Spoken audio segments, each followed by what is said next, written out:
Alright, let's make this quick. Hello, my name is Rain, and I made the House of Shaders, and I have approximately 20 different shaders that I'm going to show you. I'm going to count them.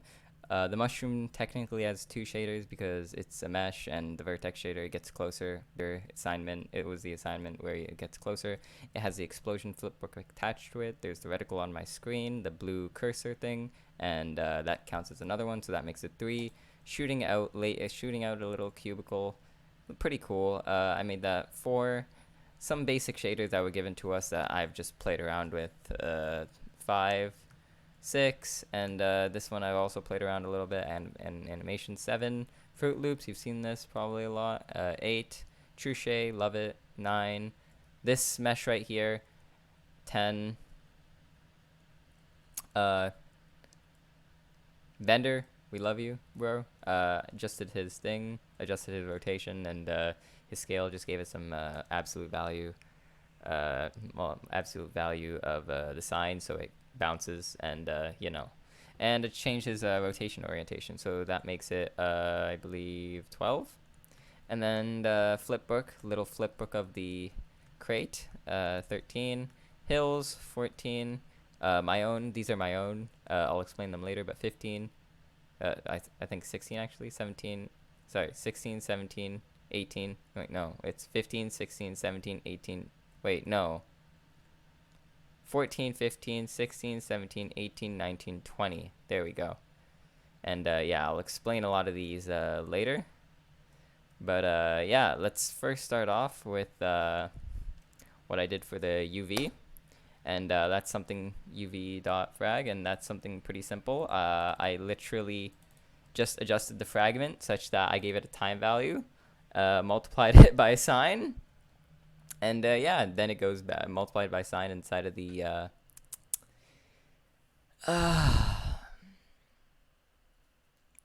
yeah, and just inside of the blue. It's just I added sign inside the blue, and yeah, I just gave it a speed.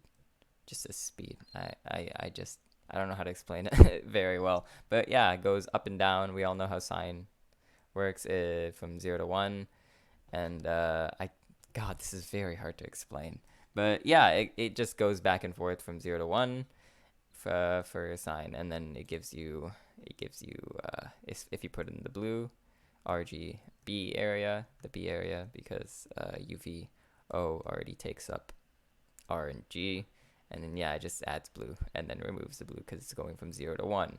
And then now it's going to 1, so it adds blue. Now it's going to go back to 0, and now it's going to add blue, and now it's going to -1. But now it's coming back. Oh, there you go. Well, yeah, that's how I explain it. And yeah, hold on. Actually, let me double check. Now then, I don't know what else to explain, honestly, for that. A lot of these were done in the tutorials, unless you want me to casually explain them, but then we'll be here for like much longer than I preferably would like to record, because I got a lot of other assignments to finish. But yeah, Truche, I just did the casual line Truche, just followed Gabe's tutorial. I guess should I explain my laser? I guess it's literally just creating a list. It's literally just creating a list inside of yeah, it's just creating a list of lasers, and it adds them. It doesn't really delete them, and never ever. And it just adds a light attached to it, and it's just a cube that's summoned, and it's shot in the direction that you're looking at. And you just click, and the code for it, I believe, is around here. Hold on, let me just laser.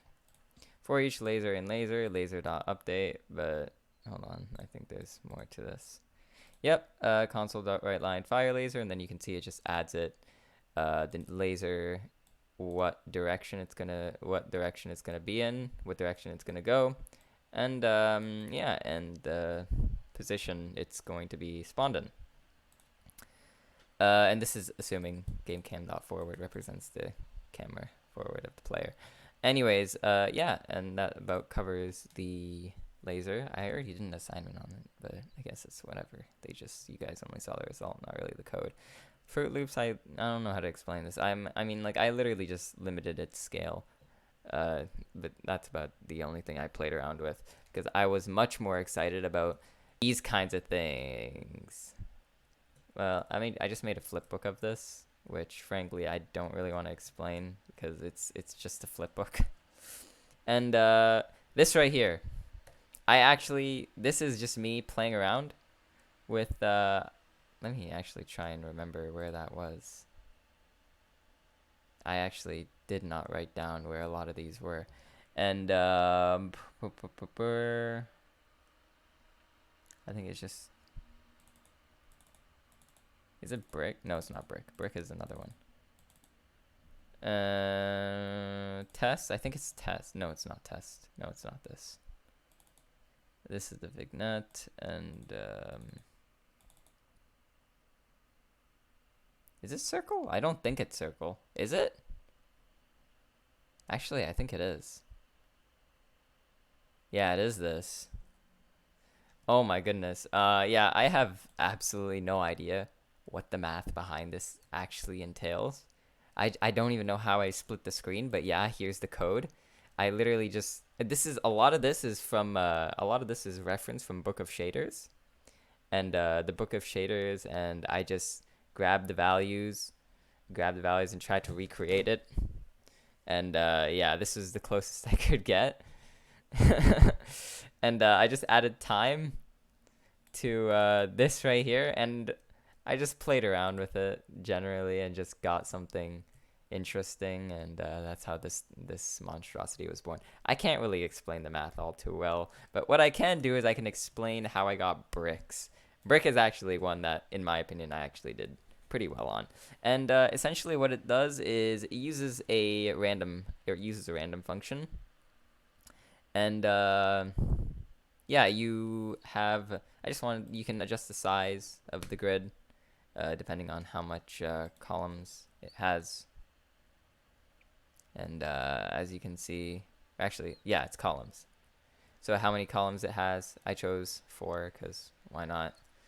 And yeah, the grid ID is then floored, and then as you can see, I just played around a lot with it. I don't know. I don't even know if I'm supposed to talk during this, but yeah, you can check it out. And I don't know how to explain this. I don't know how to explain a lot of things, but it basically checks. Actually, I can explain the offset. Basically, it checks whether or not, depending on the row that you're on, and if the row is assigned, the rows are basically assigned values, and basically if its remainder is 0, if the remainder of the row when divided by 2 is 0, then just it adds an offset. There you go. And yeah. Now what? No, which one should I explain now? Should I go with this? I guess. Actually, I have no idea which one that is. Let me actually check. I believe that one was... Let me look at its position. I think it was after brick. Yeah, it's just cool. So that one is cool. So this... Actually, no, it's not this one. What? This is actually the palm tree. No, this is the palm tree. With the sunset. Yeah, okay, this is the palm tree with the sunset. What am I thinking? You know what? Fuck it. I'll just explain it. This right here is a culmination of my knowledge on circles in ATAN, as well as just me playing around with it, as well as, yeah. So basically, as you can see, this actually right here, just this is the background. This just creates the background using color 1, color 2, and then you just use the length of this. And yeah, but this right here, this is how the circle is made, and I believe the ATAN right here, the ATAN right here is responsible for creating those little wait, you can't see my hand movements. It's responsible for creating those little pivots outside. It's not pivots, spikes, I guess, palm tree leaves, I guess. There you go. And this value right here, responsible for how much there are. I can't really, oh my god, why is it so hard to explain this kind of thing? But yeah, this explains it. How much time am I on? 10 minutes. I do not want to waste any more of your time.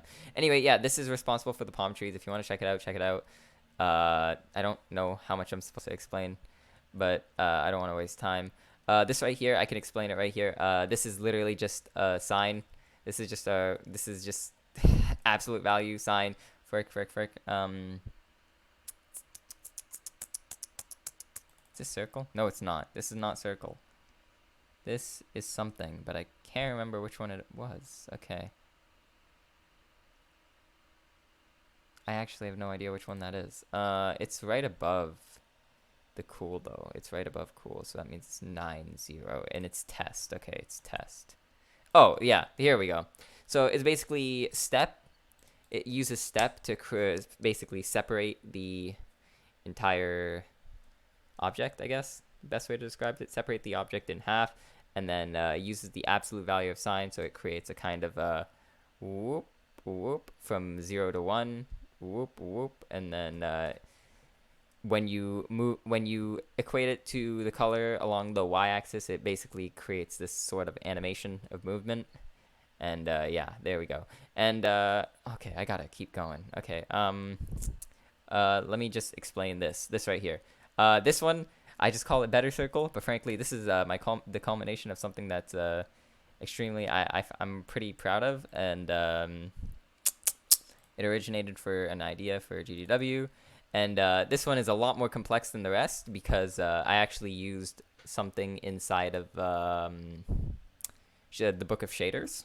I used the base. The base of this is from the Book of Shaders, but I expanded upon it a lot, and I added some values. I edited a lot of values. Essentially, what I did was I created an entire color graph, and I just edited values right here to kind of get like solid 3 colors that I wanted, and edited some values alongside here. This value represents essentially how I don't know how to explain a lot of this, but frankly I don't have time.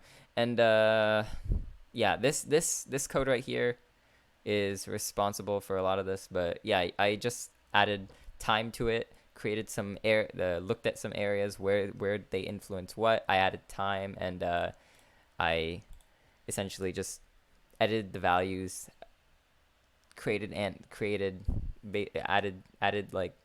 time as well as modulo to make it repeat, and to essentially basically create this. Dang, this is pretty hard to explain. Okay, this is really hard to explain. But yes, you probably will never see another another project with this. I can guarantee you that much. Actually, I really wanted it to fade into existence, and I got reference from this right here for my GDW. Don't worry about any of these DMs, please. Don't look at a lot of them. Yeah, this right here. So this was my reference, and I just tried to recreate it to the best of my ability, but I think it's really beyond me, but I tried. Anyways, yeah, Vignet. Let me talk about Vignet. Something very simple, but a lot of games still use it because it's a pretty cool effect. And essentially what you do is you essentially just grab the UV and multiply the UVX by UVY, and you have a you multiply it to get some kind of intensity, and you can change the power value. You can change the power value to kind of modify the extent of the Vignet. So if I change this to like 0.4, it's going to become a lot stronger. Like you can see, it's like, oh, the red like covers a lot more. Versus if I change the intensity, it would affect where it would interpolate to 1. Where it would gradually become a value of 1. And then I just used a mix. I just mixed it, and then 1 minus Vignet, that's just the inverse of it, because that just inverses it, allows me to get a white background that can be replaced with pretty much anything else. and I wanted it to I wanted the red to be on the vignette because that's how the blood oh, I got injured kind of effect happens in games. And the last one is Spiral. Spiral is honestly probably both the hardest and the simplest to explain, but frankly, it's literally just I just created a bunch of stripes in a way. This is the most important thing. I created stripes at the UV00, and I essentially created stripes there, and I just interpolated them using time and speed. You can interpret this as much as you want. Frankly, I don't have a lot of time, and I think I spent way too much time on this. I'm so sorry, but yeah, that about covers everything. Oh, actually, hold on. The mushroom. I'll show you why. I'm gonna show you why. It expands as you get closer to it, farther than it. It's kind of like the assignment. But yeah. Poof. Yep. Wait, hold on. Well, explosion. An explosion was supposed to play. Hold on. Let me try that again. An explosion was supposed to play, but I know why it happens. Why? Yeah, you can see the explosion flipbook would have played, but that's mostly because, frankly, because I don't really want to try and fix this right now. But it's mostly because after you get a certain distance, it literally explodes, and I just remove it from the unlit object list. And what that happens is all the other indexes just start being screwed over. And yeah, I don't want to change it, so I just left it. And you can see, but the flipbook would play. It's the flipbook would play, and you can analyze this for yourself. I don't know. Well, anyways, 16 minutes is way too much time. I'll see you maybe never. I don't know.